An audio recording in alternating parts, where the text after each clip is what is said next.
All right. Well, everybody, I hope that we are being seen and heard loud and clear. I see good connections over here on my end with DLive and with, quite frankly, .tv, powered by Foxhole, pilled.net. Happy to be here. It's a Friday evening. It's 8:51, and I am joined by my buddy Timothy Gordon. Tim, how you feeling? I'm great. How are you, Frank? I'm doing great. And you want to know something? This book is getting more and more enjoyable as the pages go on. I'll tell you. Yeah, he builds it. He's setting the table here, and now is beginning to serve the food. It's really good. Oh, so then let's start with this, because we asked a lot of questions in session 2 that we immediately started getting answers for in the next couple of chapters, especially a little bit more of a character background and a little bit more of an analysis, being able to observe as the omniscient reader who Paul Gladstone is. We know a lot about Christian Gladstone. We know he's pretty based.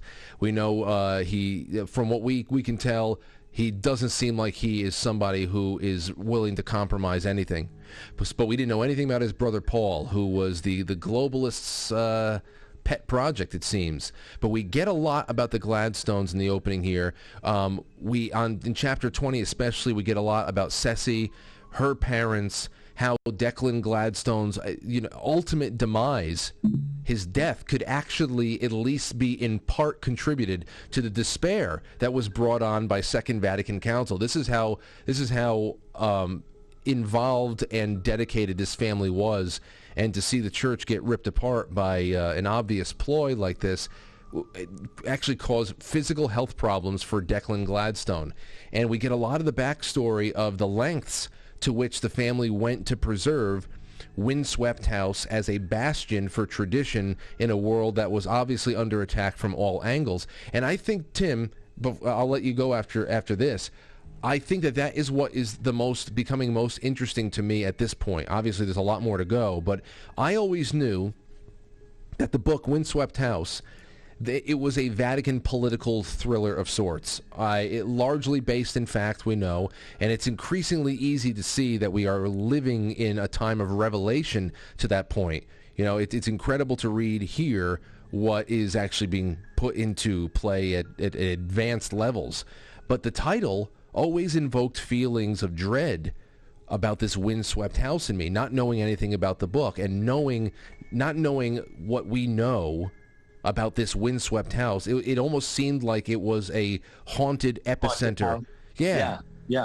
This was going to be the epicenter of a great evil. And now that we're getting closer to the middle of the book, it's apparent that this is quite literally a holy fortress. So what do you think about that so far? I had the exact same impression, Frank. I've always heard of this book, thinking that Windswept House was some sort of haunted house allusion, A-L-L, not I-L-L, to Vatican City. Instead, it's the fortress against the infiltration of Vatican City. And let me just say, there's authorial information here that's important to the extent that this novel is fact fiction.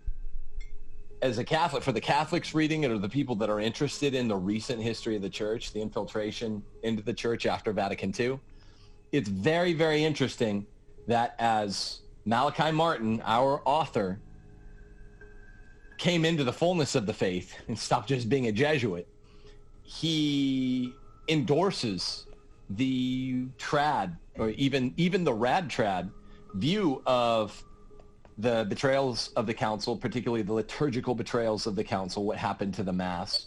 And he endorses some very specific ideas about the third secret of Fatima and its release to the public. Namely, whenever you get into it with normies on, I know there's a lot of action to cover today, but I just want to say this is my main word for the people that are interested in the history of the church.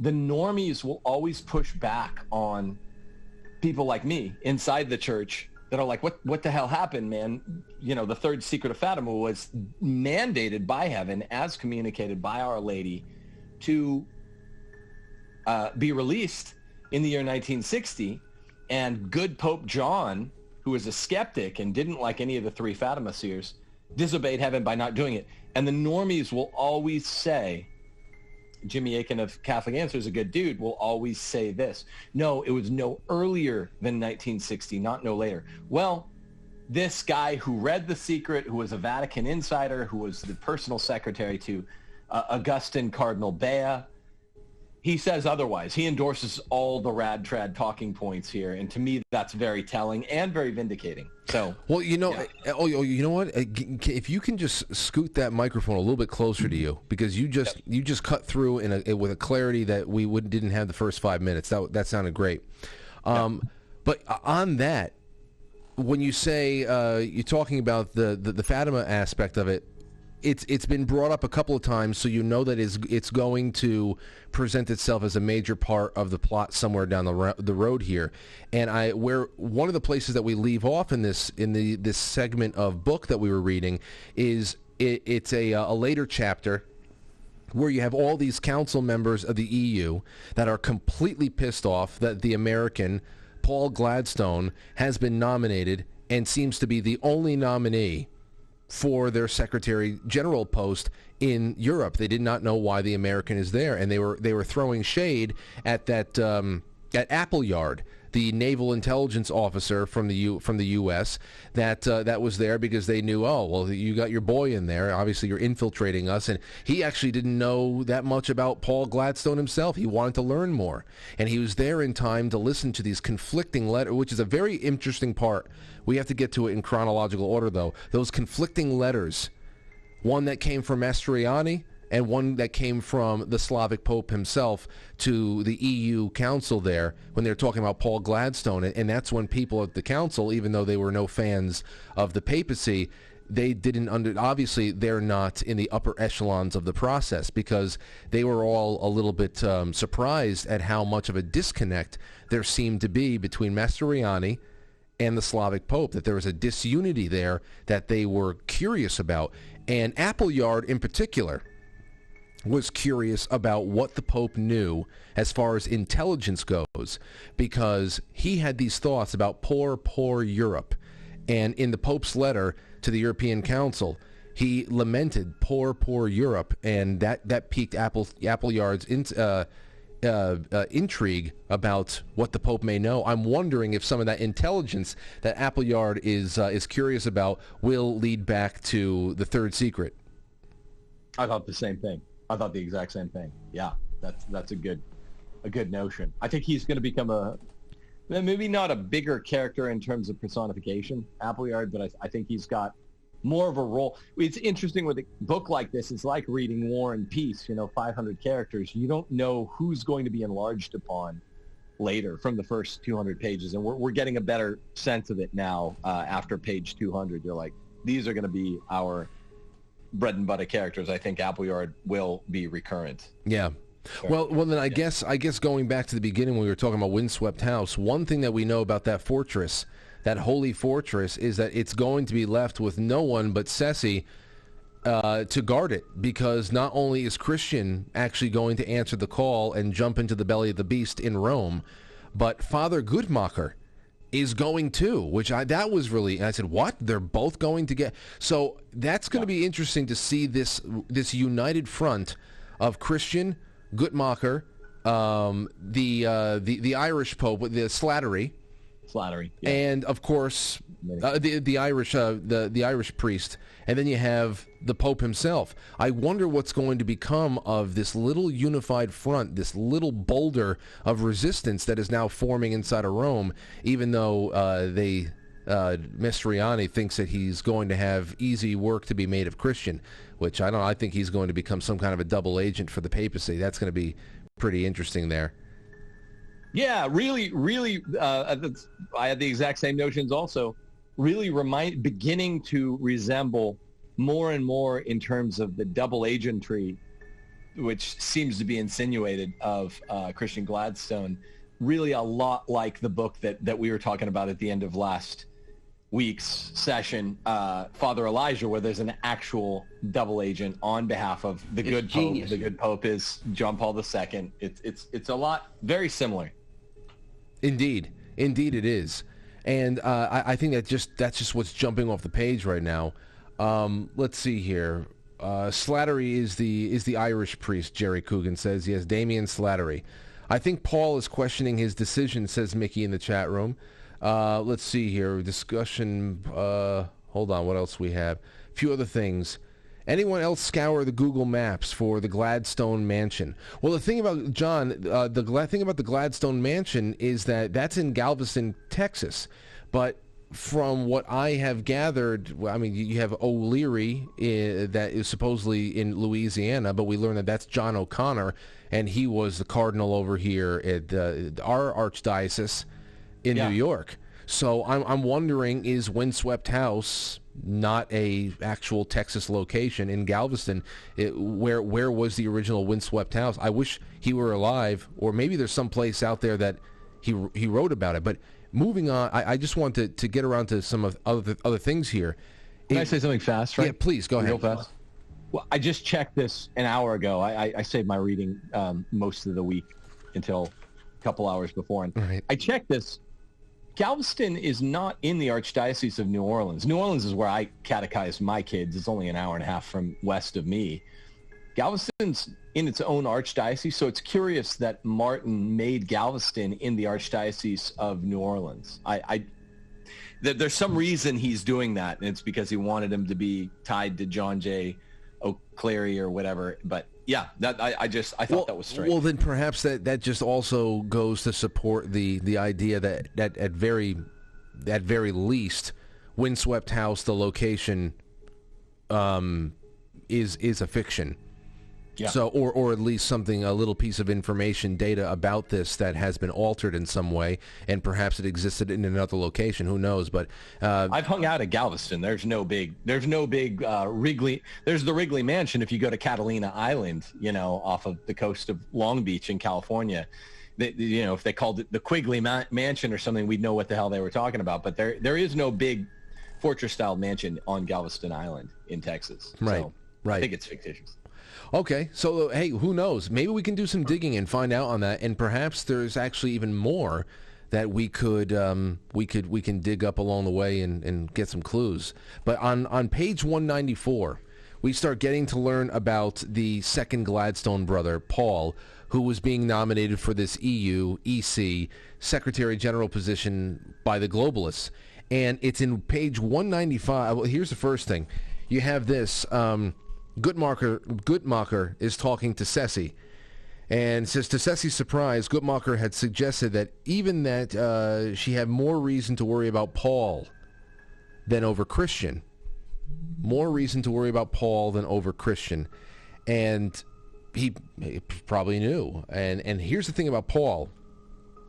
On 195, you start seeing that he went to the seminary.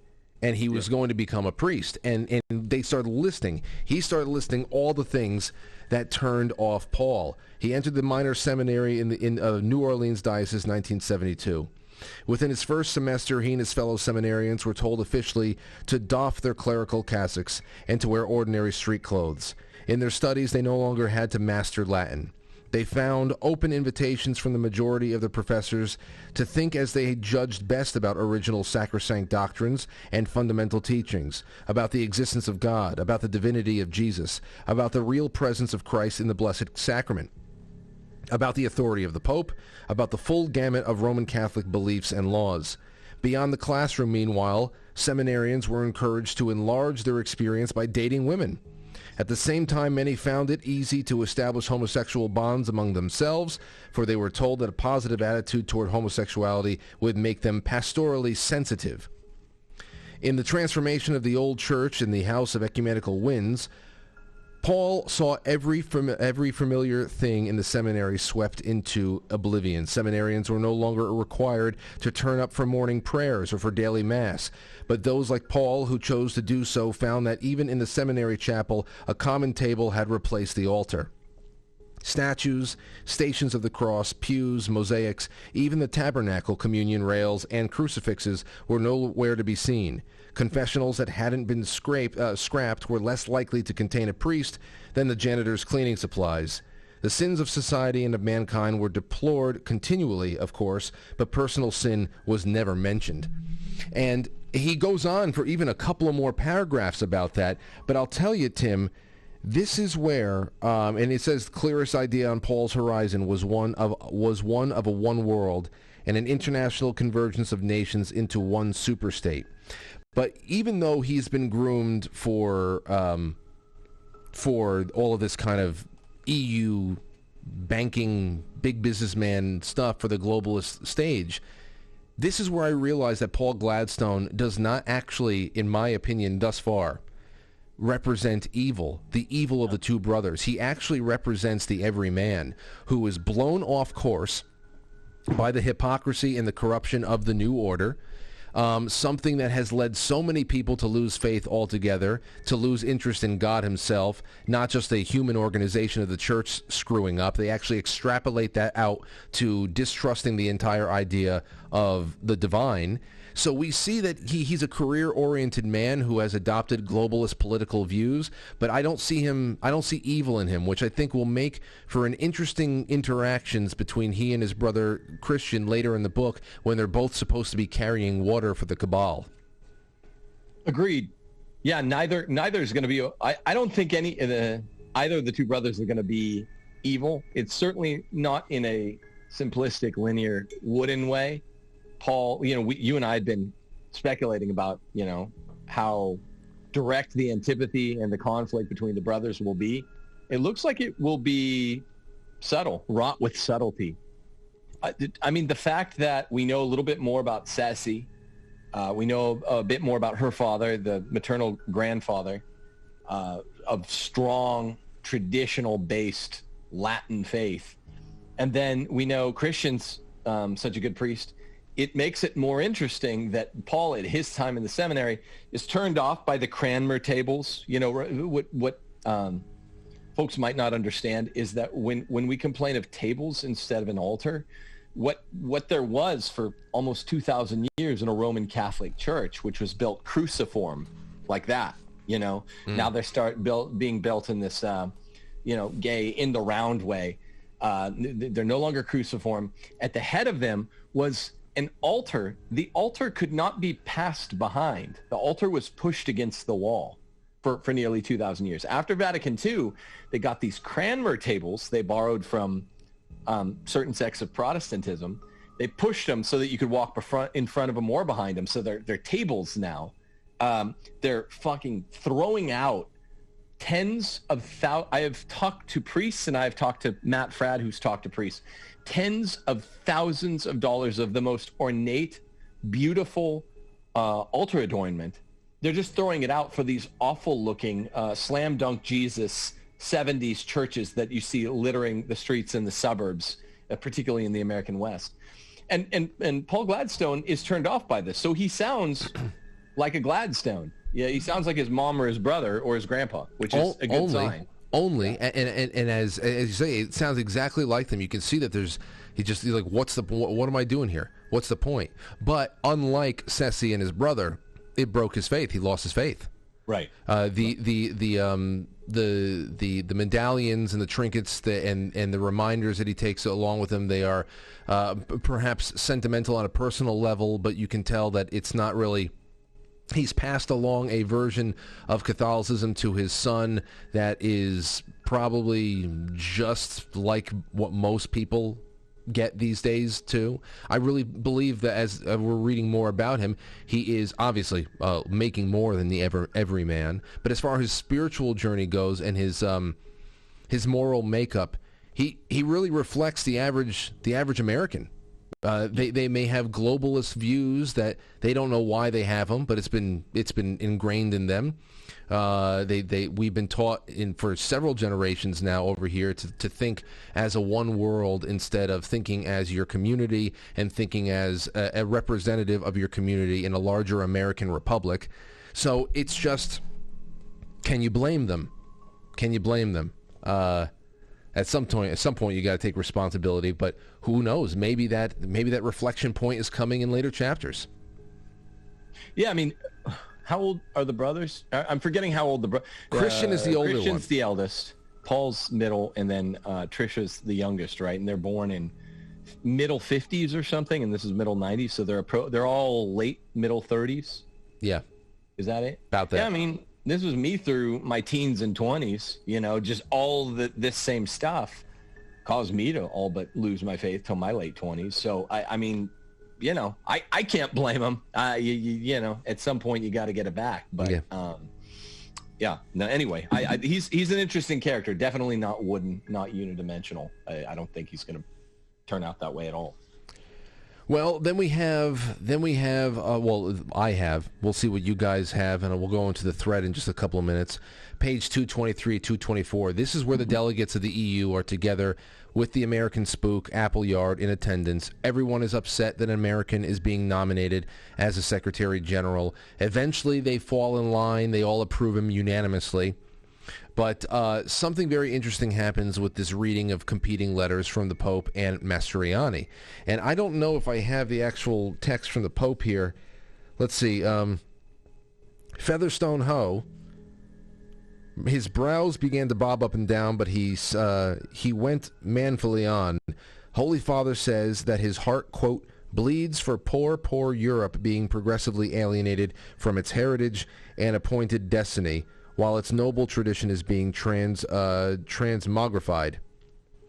He warns us and the new Secretary General and the Council Ministers and the Commissioners of the rampant dangers of materialism and hedonism, and then he winds up his letter this way. Europe must seek a future of unity for the benefit of the entire human family of man by returning to its Christian roots. And, of course, Fanny was already folding the papal document again with joy, and willingly the Holy Father imparts his apostolic blessing, etc., and so on. There's a momentary silence. The selectors broke, and Appleyard took note of Ali's objection and all that stuff. But here you go. Here is Mastroianni. They said the Council of Ministers and the Commissioners of the Greater European Union must be in a position to enable its member states to enter a large trails of history. The large trails of history not only in Europe but also in all continents of the globe. Therefore, having duly examined the credentials and assessed the promise of the new candidate for the post of Secretary General to the Commissioners, credentials and documents, blah, blah, blah, blah, blah, blah. Holy See, Paul Thomas Gladstone, Holy See wholeheartedly recommends his candidacy. And the silence that they got there, where they saw the difference between the two of them, that was the tipping point that leads to this last comment from Appleyard at the end. He said the following about Appleyard. Let's see. Gib Appleyard remembered his history, and because he did, those three words, poor Europe, still played in his mind like a puzzle to which he had no answer. Or perhaps more like a dirge being piped from an unexpected quarter.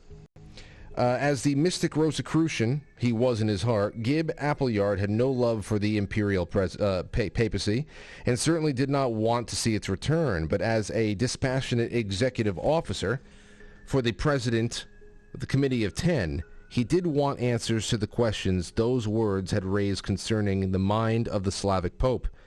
Nor was it the matter of mere curiosity. The Holy See had access to intelligence that any nation would give a third of its treasury to possess, and whether his house was divided or not, this Pope had shown himself well able to use his intelligence in geopolitical gambits of the highest order. Those facts alone, and Thomas Jefferson's famous warning that anyone who dreams of being ignorant and free dreams of something that never was and never will be, meant that it would be a long time before Appleyard could cease wondering about what intelligence might lie behind the Pope's dirge-like lament for poor Europe. And that's why we were saying before, I have a feeling the intelligence is what's inside of the third secret. Yeah, look, poor Europe sounds to me like the heart of what I've always taken to be the third secret of Fatima, which is the utter geopolitically of Europe by the church. meaning given over to the devil, meaning, to borrow a turn of phrase from a different Marian apparition, hell's souls falling into hell like snowflakes. I mean, remember, this is a grounding moment.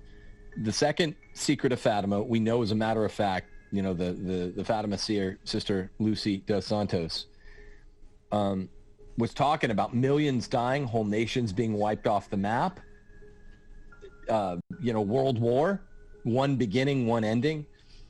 And young Lucy dos Santos rattled this off without batting an eye. But then when it comes to the third secret, she would get essentially seizures when she'd sit down to write it. It took her 23 years to write it.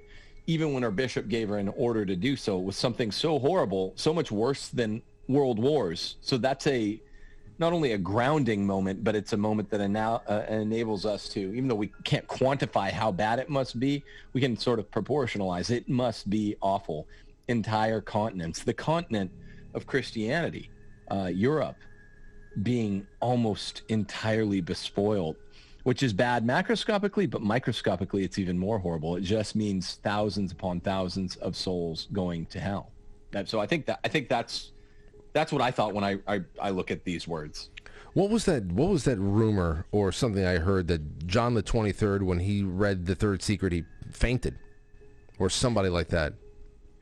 Yeah, the rumor that I heard is, this rumor comes directly from Malachi Martin, is that he was outside the door cooling his heels when, I think I have this right, I think they all looked at it. All the most important curial officials were in there with John the 23rd when he looked at it, and based Cardinal Ottaviani, who's in the 60s, he was the equivalent of the CDF. He was a goodly conservative. Because Malachi Martin's maestro was Cardinal Bea, a modernist, who was in there and got to read the secret, and they brought, I guess, Malachi Martin in shortly thereafter and told him what it was. But yeah, some people say that John the 23rd fainted. Others said he was annoyed by it and said, well, this is never going to see the light of day. Even goodly Cardinal Ottaviani, the CDF, number 2 in the church, said this is so grave, it'll never see the light of day. This will never be published. So I think that comes directly from Martin himself. So well, we'll see, because we left off at page 257, and the book concludes on page 646. So there's a little while longer to go, but where we end here, I mean, there's a few more chapters after what we just talked about with that meeting in the EU. But we have, over those chapters, Mastroianni is informing the new Secretary of State how things are going to go, how they're going to be going with planning to sow continued disunity, and then also capitalize on that disunity to transform the papacy into nothing more than a collection of councils and commissions, and so that obviously they are able to more easily do what they will with the entire organization, because as we talked about before, they don't want to destroy it. You're talking about inroads to easily hundreds of millions of devout people, even though you can get to close to a billion in church membership years ago. I don't know if it's still close to around there. Is it?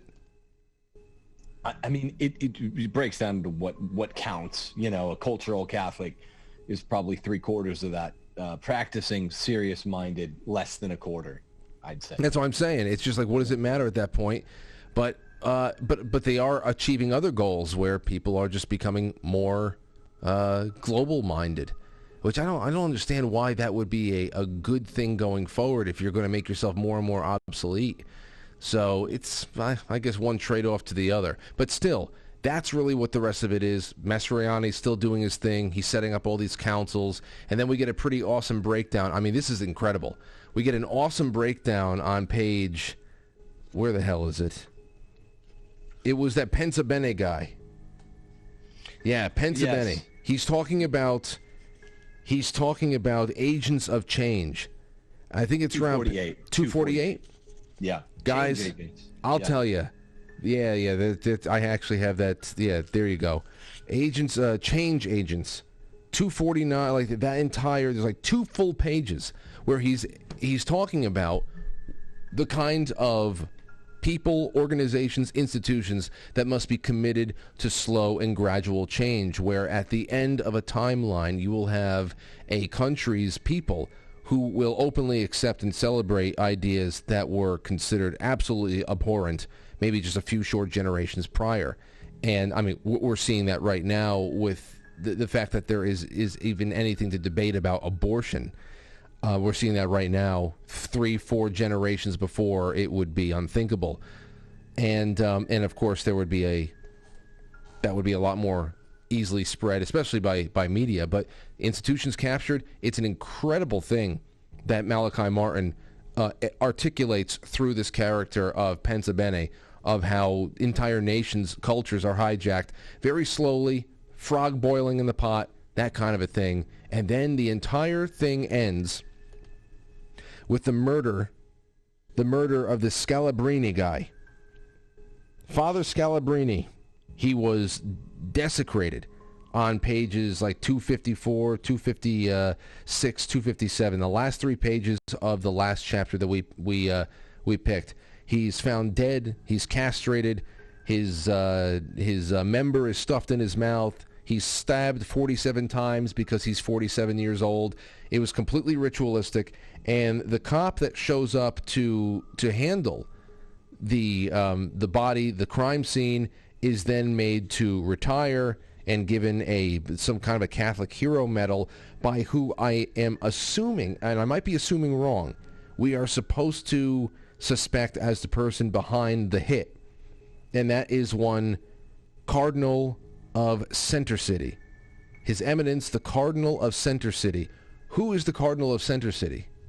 This is Leonardine, or in real life Cardinal Bernardine of Chicago, and he is a confirmed Satanist in real life. We talked about him some last time. So this makes sense then. He's both. He's Archbishop of the sometimes considered the second most important American see. Chicago is the second most important American see. And he is a hated rival of goodly Archbishop Fulton Sheen, and definitely we have confirmed his role in the satanic enthronement. That's in real, apart from just this faction book. So then this is huge then right here as far as putting together a piece, because as far as the death, see, I want to get around to what they said about pedophilia. Where the hell was it? Scalabrini, a priest of Archdiocese named Sebastian Scalabrini, assistant pastor of a nearby Holy Angels parish, 47 years of age.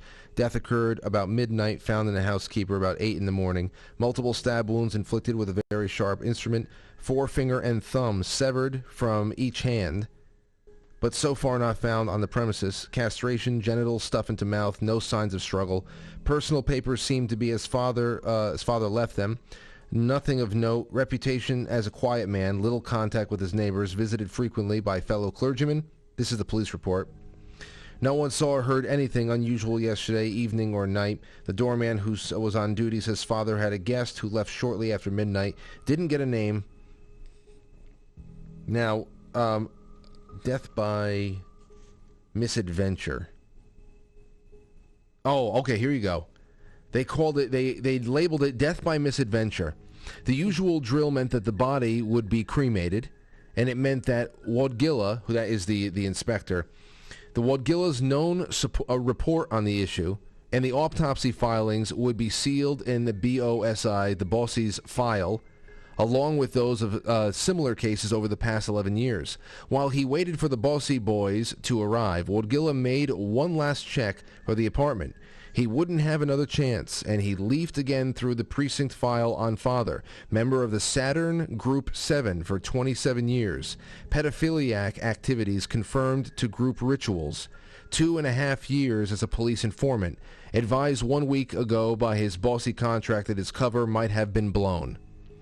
So then I guess that this Scalabrini was probably part of the enthronement then.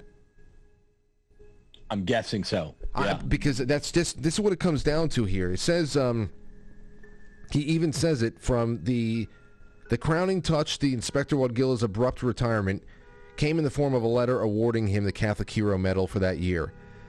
The letter, which cited Inspector Sylvester Wadgilla's unstinting loyalty to Holy Mother Church in the performance of his civic duties, was signed by His Eminence the Cardinal of Center City. As we know from the opening, from the prologue, Holy Mother Church was the American satellite church for the enthronement. That they had one going on in Rome at the Vatican. They had a satellite church doing the exact same rituals here in the United States. So obviously, this Scalabrine guy had to have been a part of that, or was he a double agent that got found, or whatever the hell. But this is that Center City Cardinal that is now tying up loose ends. That's it. Very, very interesting. Yeah. We haven't heard from Leonardine, right? Cardinal Bernardin or Cardinal Leonardine in the live action of the story yet. I don't think so. Maybe, you know what? There's a good chance that it could have, and there's just so many names that I have forgotten. It's a lot of names. Yeah, I don't think we have. He came at the end of last week's reading, the beginning of this week's. He was mentioned more like he is alive in the time of the action, and they're like going to give something to him. I'm forgetting exactly what it was. I was like, ooh, that's Bernardine. I know a lot about Bernardine. So some of these guys, like the incoming Cardinal Secretary of State, I forget what his fake name is Cardinal Sedano. Again, one of the two, I don't want to say coverers, of one of the two guys that really stood down the third secret of Fatima when it was Cardinal Bertone and Cardinal Sedano. He's the incoming guy that's going to replace Maestrani. I'm forgetting what his fictitious name is. So I'm more interested in the Cardinals who I know who they are.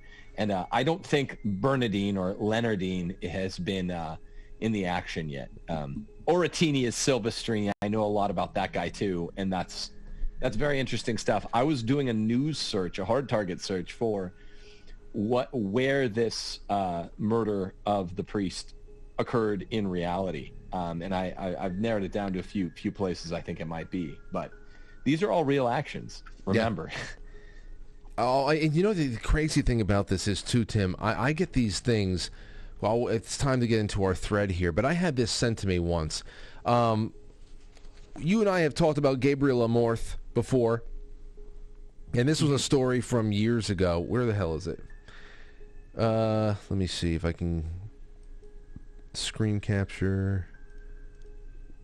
Let's see. Vatican. Okay.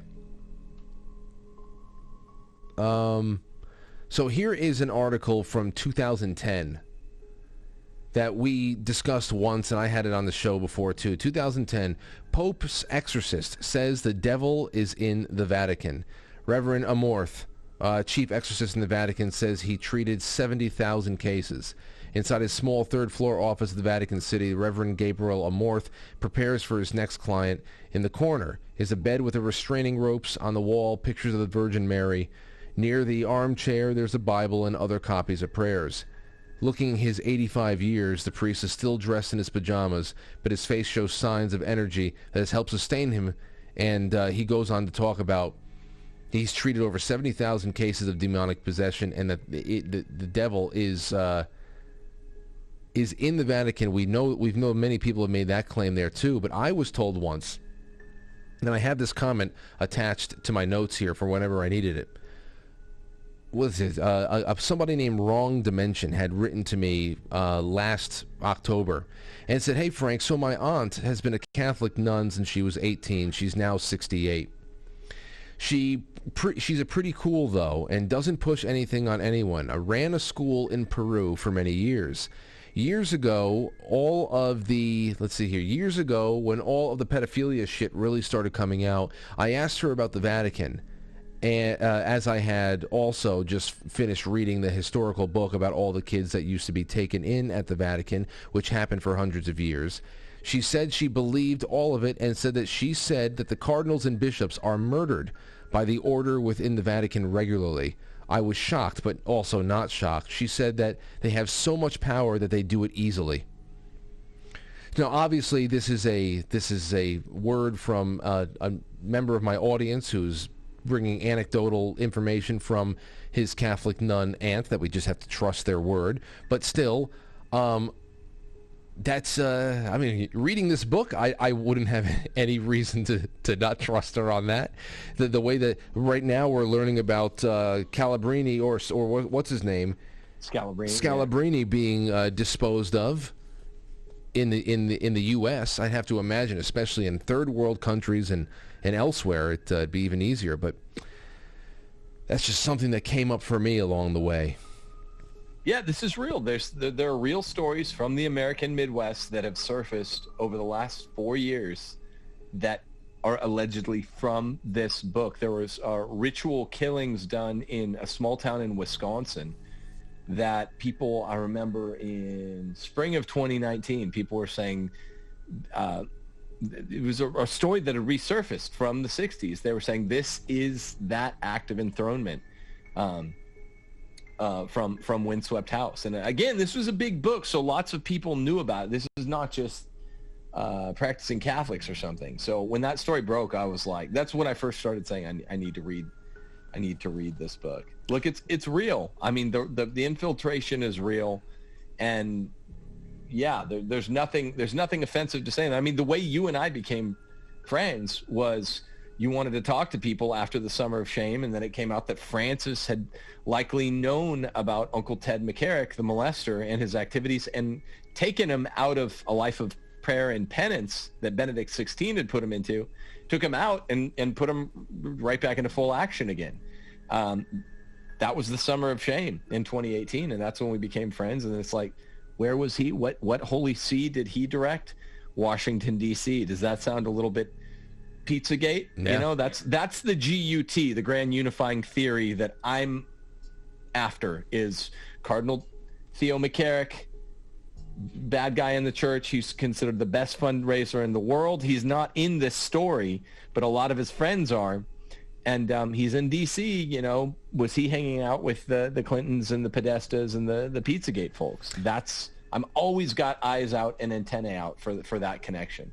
See, this is another, whenever I bring on guests that come on to talk about the way that the world is, and you know, we talk about full spectrum dominance. That's not just air, land, sea, cyberspace. It's also the ethereal realm. It's also the spiritual realm. And I love posing to certain guests who I know it would be appropriate, that in their estimation, what do they think is the greatest motivating factors for people who are in these upper rungs on the ladder doing these things and actually have the influence to dictate what nations do and their militaries do and everything else? So how much of it is just pure megalomania, a secularist megalomania, and or maybe just atheistic in that respect, where, hey, you know what, there's nothing after this, I'm just going to loot it all and whatever, and nothing can stop me, and I am the closest thing to God.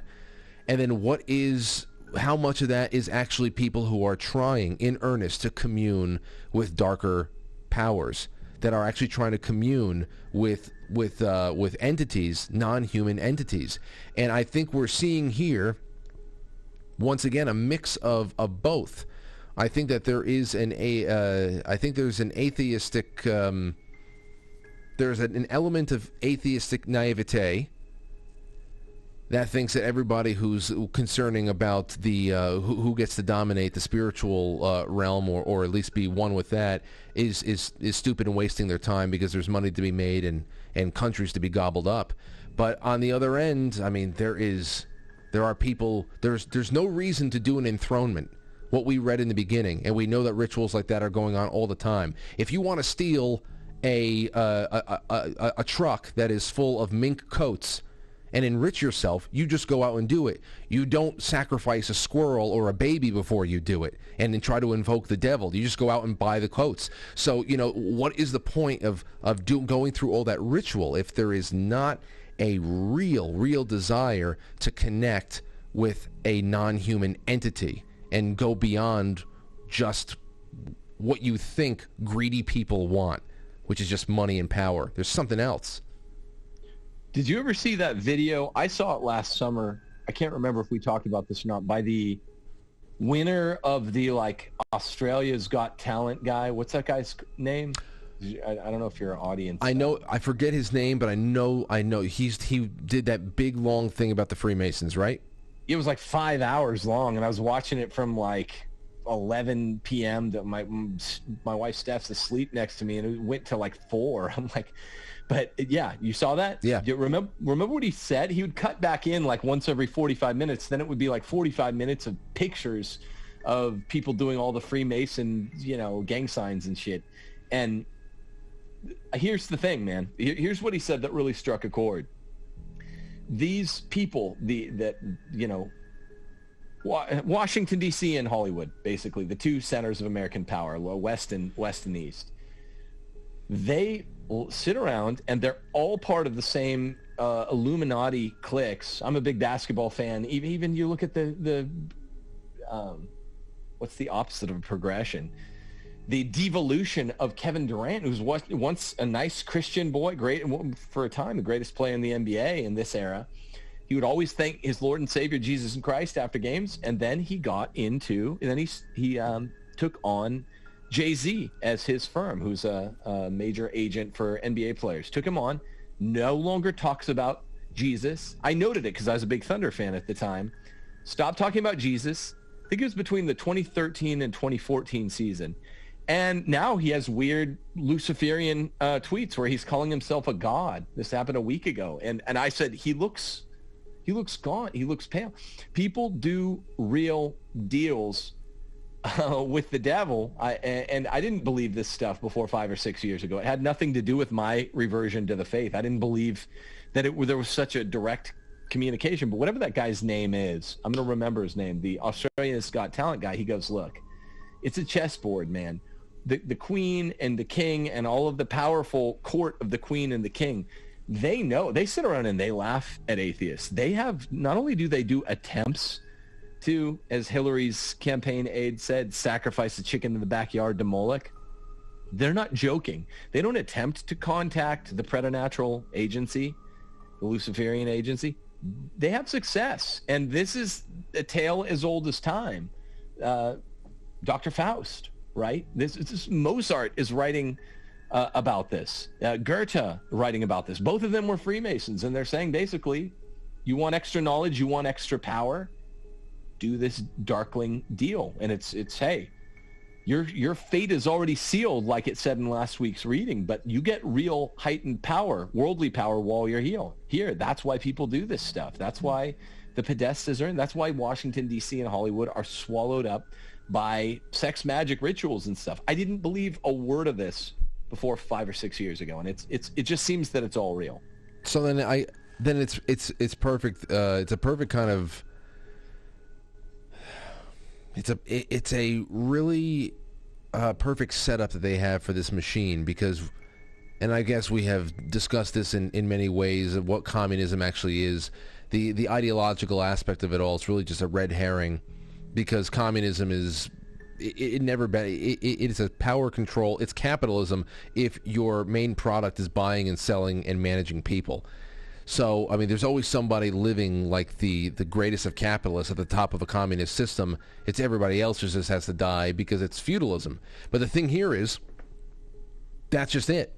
At the top of the communist food chain, there is just an evil capitalist sitting there. Yeah.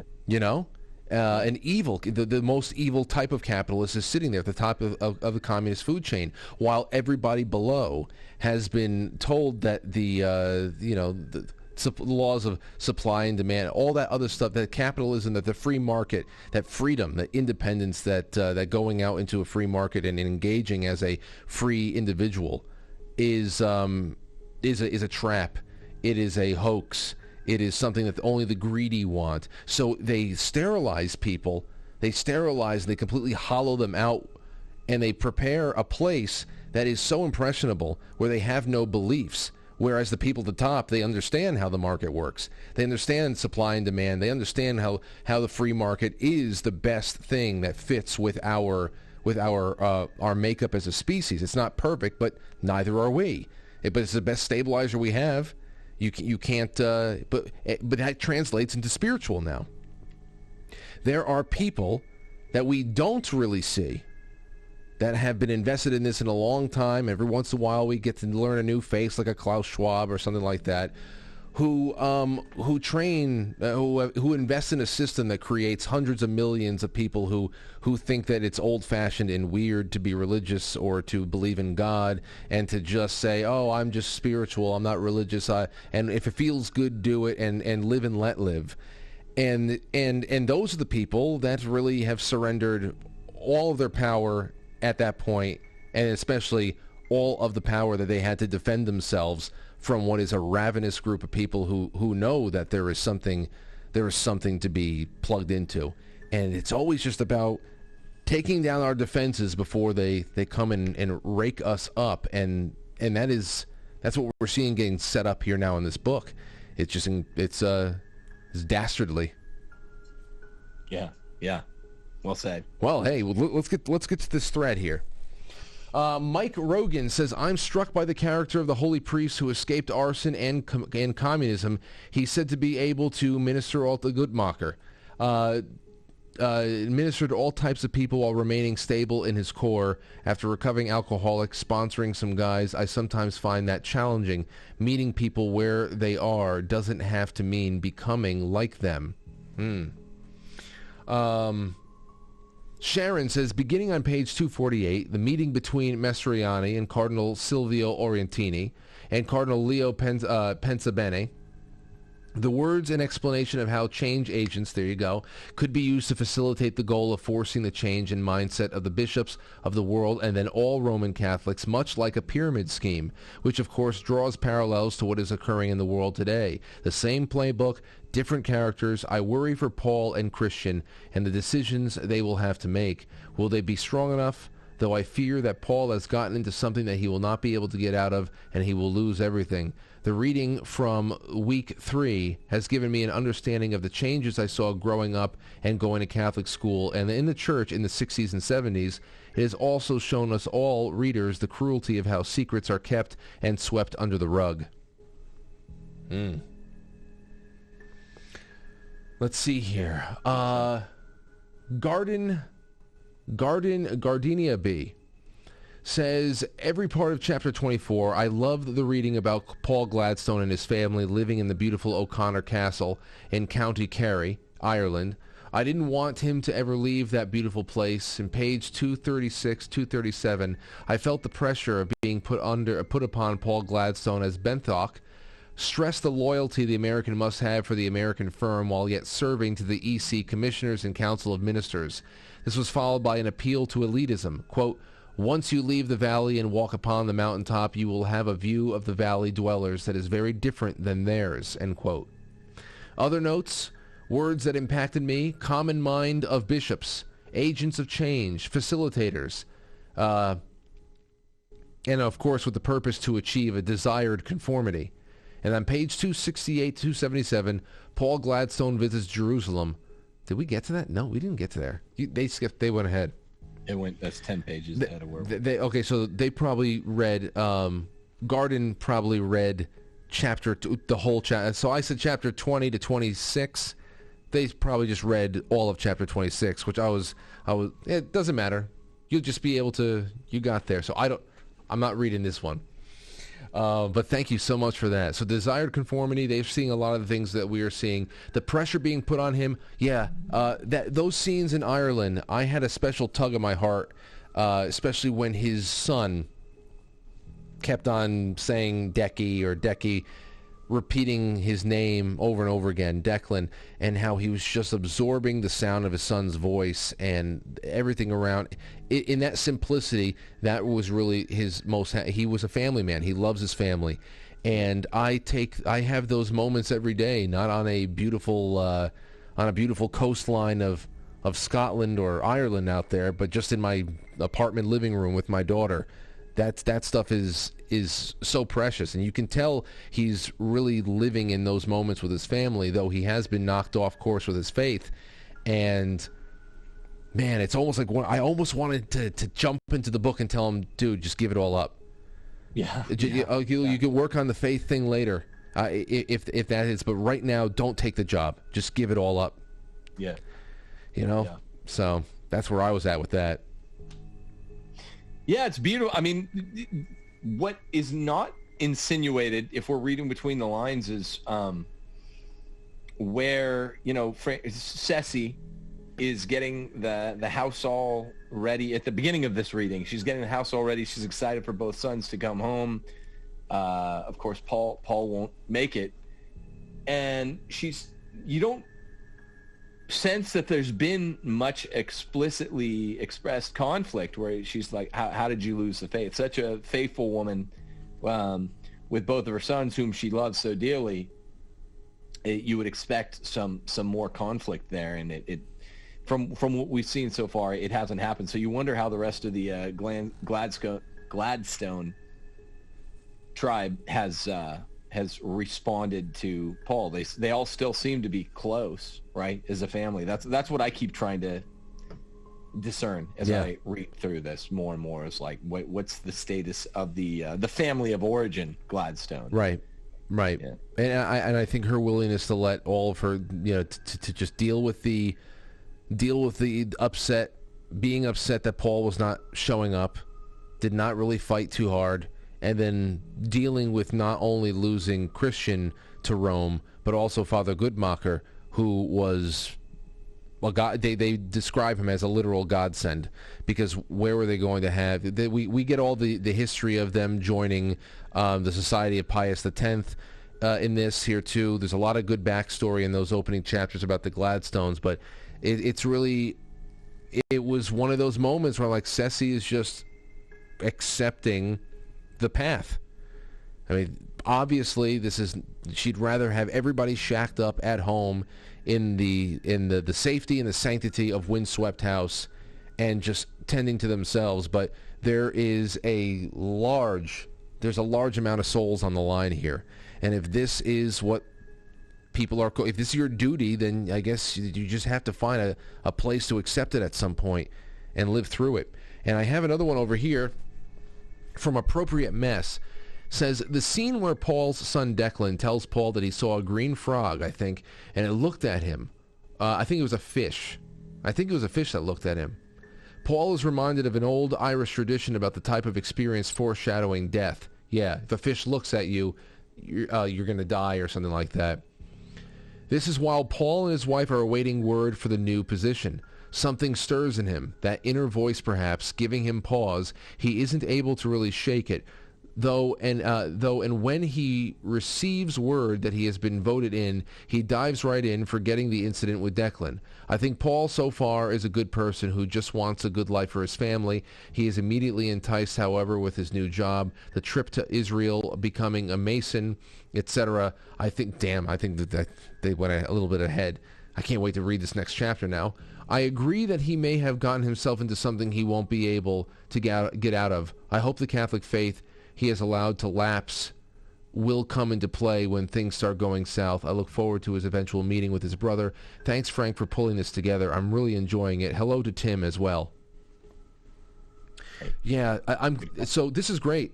People are seeing, and this is why I love that we're doing this, because, so many times along the way of reading a book alone, you can ask yourself, I really hope I'm understanding this. And I think that we're doing this as a group. It's great to focus, and every time we jump in, we know exactly what's going on and what's being led to, and this is good. A lot of affirmation here. You're doing a great job leading it too, Frank. Your discussion points are very, very clarifying. Well, I'm so happy that I have you to bounce off of this. This really has been so serendipitous. The pick, the timing. Not only just the timing of all these ideas popping up and whatever, but the timing of us getting down into these chapters and the timing of what we're living through in the world outside of this book that was published 30 years ago. There really is just a lot of serendipity in this whole experience. So I'm happy we're doing it like this. Here is the last one I have.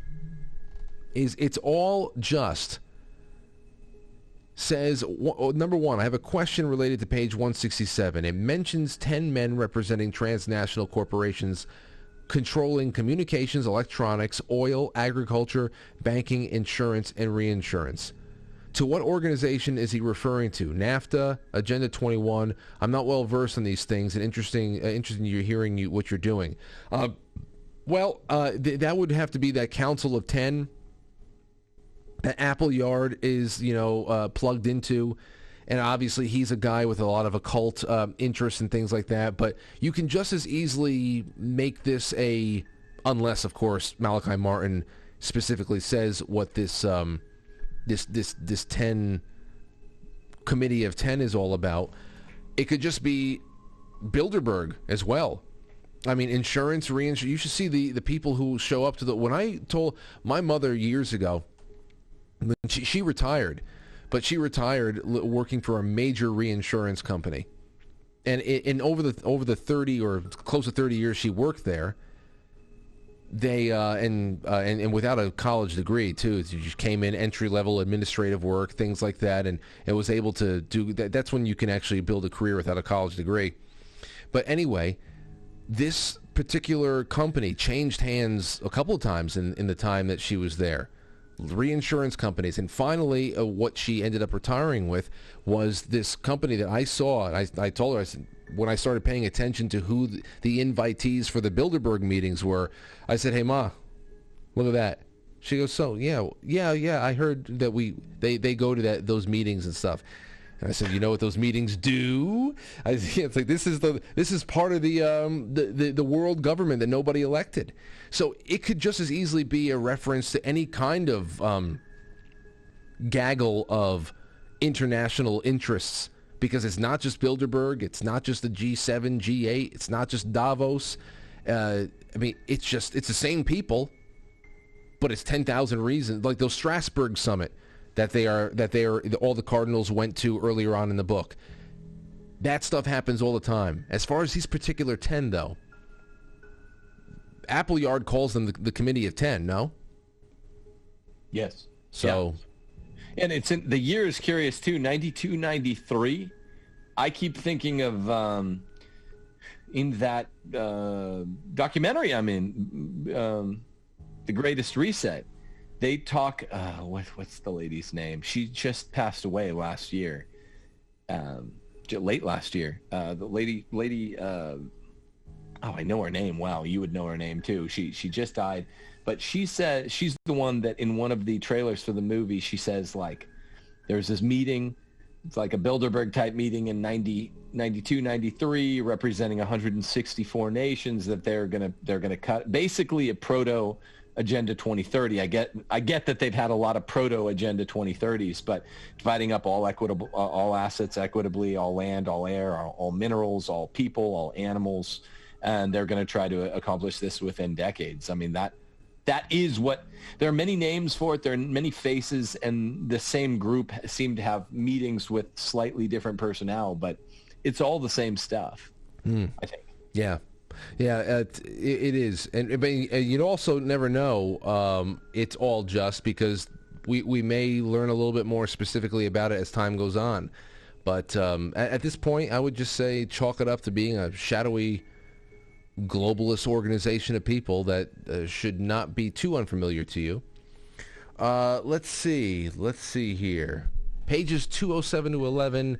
He continues. That what we have suspected up to this point is actually starting to be revealed. Christian indicates that Mastroianni is no friend of the Pope, and it devours a dozen men like me for breakfast every day. He recalls Father Aldo saying this is a global warfare of spirit. Ceci tells him what Rome needs is a good shaking up. Christian decides it was to go to Rome then, and is quoting Joseph Conrad: "The only real exile is a man who cannot go home again." This immediately made me think about the men who fought for our freedoms here in America. There was no option. It was to decide to fight, or there would be no home to return to. No quarter given. Game on. I'm loving the book club, Frank. Can't wait to meet each week to hear you and Tim's thoughts and comments.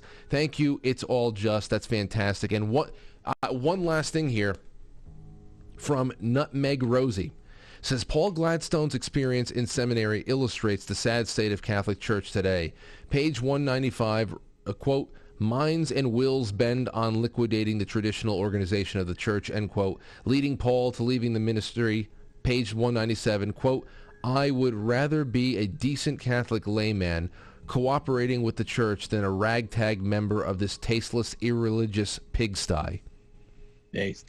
And that is pretty based, you know. But unfortunately, he you would imagine that even though Ceci and Christian would have that kind of disgust in their stomach for observing this inside of a seminary, no less, a ministry, no less, they wouldn't have let it broken their faith. I think it was so demoralizing to him. That's what I'm saying. Paul, he might be the most interesting character for me right now, only because you just don't know what his character arc is, if there's going to be a redemption story in his, even though I don't know if there's too much to be redeemed on right now. It doesn't seem like he is a man who is knowingly engaging in criminal activity. He just has his globalist outlooks on the world, that the world would be a better place if we were a little bit more unified. That might be, I don't know, a bad or some kind of a ill thought out philosophy there. But is he a known criminal? Does he whatever? So I would like to see if there's going to be some kind of a spiritual redemption arc for him, because it's, I don't know, that's really interesting stuff. Yeah, I mean, when you read the great one, Dostoevsky, when you read Brothers Karamazov, which is not a bad idea to do a reading group sometime in the future. I mean, who's the most interesting character? Goodly based saintly Alyosha, you know, the youngest brother who's basically becomes an Eastern Orthodox priest, and I love Alyosha, but or the middle brother Ivan, who you don't know where he's going to go yet. You know, he's a little bit PG-13 now. We know how Ivan Karamazov turns out, but there's the conflict within the soul of the character is what makes them interesting. Just from doesn't have to be a religious novel, just from what we know about characterization and imagery and plot. So that is what's making Paul the at this point. I think both brothers are really interesting. I think the interactions between them is going to be interesting. But yeah, Paul is a complex character. I hope that's. Let me just say this: Malachi Martin seems to be a hell of a writer. I did not know he was such a good writer. All these many years that I've known, I should read this book. I didn't know he'd be so good at characterization and imagery and diction, just the basic sort of building blocks of what goes into an actually masterful novel. Yeah. He's got it here. It's been wonderful, really has. And I think that's what you're saying there is what we're waiting to see now in the next bit of pages, where I would say that we should do where we are right now. So 257. So it's the beginning of chapter 26. Let's go to chapter 30. So I think chapter 30 is on page 321. So it's not, it's probably about 65, 70 pages or something like that, but it's not too little. So chapter 30 is on page 321 if you have the paperback. Let's do that for next week. And that is where I think the tension is starting to build for me too there, Tim. Not only do you want to see some characters, there's no arc. They are what they are. They are pillars in their own shoes. They have pledged themselves to one power or another. And it's just going to be interesting to see people like Paul Gladstone. Where is he going to regain his independence along the way? Because as we're seeing, nobody is above reproach within this circle, this cabal. Nobody is beyond execution. So I don't know. If they're going to play by their own rules, they have to do it very subtly, and they have to outwit the greatest snakes that mankind has ever produced, it seems. So that's all I have over here. Tim, you have anything to wrap up with?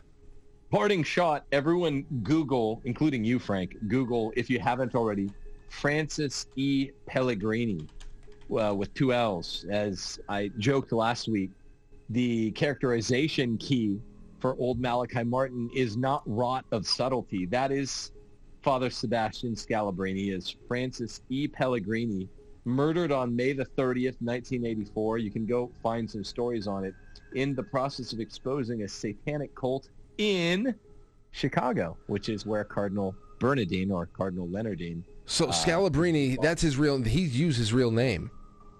Pellegrini is his real name. I told you last week. If you go to that character key I sent you, Frank, I laugh whenever I look at this thing, because the characters, he barely changed their names, and as a kind of corollary to this parting shot, everyone look at the way that Malachi Martin died. Many think it was not an accident. You know what? At the end of this book, we got to spend time on that, because I never talked about his death, and I can find some newspapers from that time. It was like 99, 2000. I don't think he made it to the millennium. Yes, no, it was right before, right after he did all those Art Bell interviews. I think you've listened to all of them. 98, 99. Right after he finished this book, hello.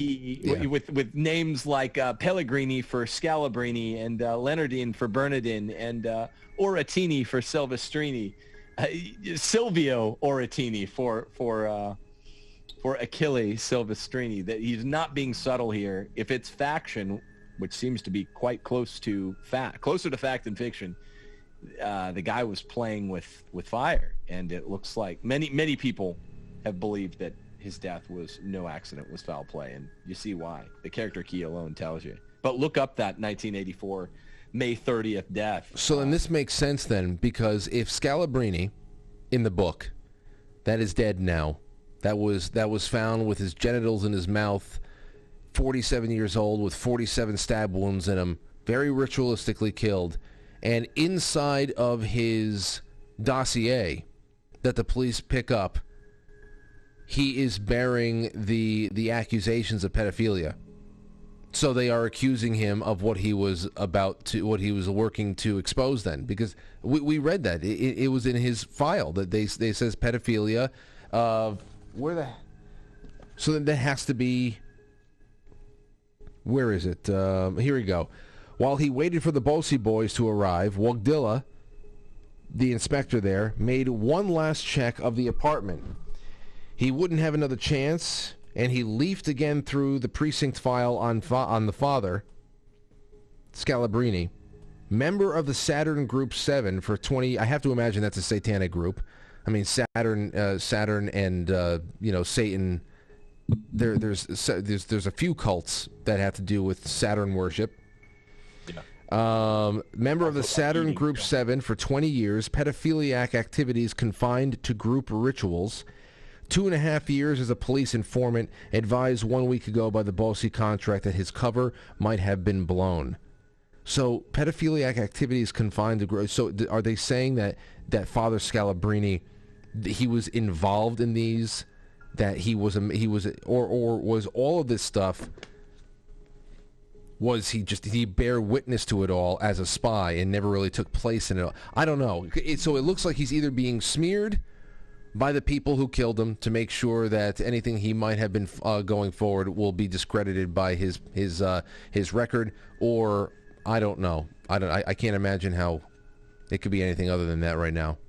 Yeah, agreed. Okay. Agreed. All right. It's a real story, though, and the guy's name is Pellegrini. And, yeah, it's one of the two. It's either a smear thing, accuse him of what they're accusing you of, the devil's favorite trick. He's the ultimate gaslighter. So are the agents of the devil. I've seen this in other church pedophilia stories. I sent you one of them right now, behind the scenes, a more recent one. Or, yeah, he was part of the group. Most police informants are dirty. They're just less dirty than the people they're informing on. But I would guess the former if I had to.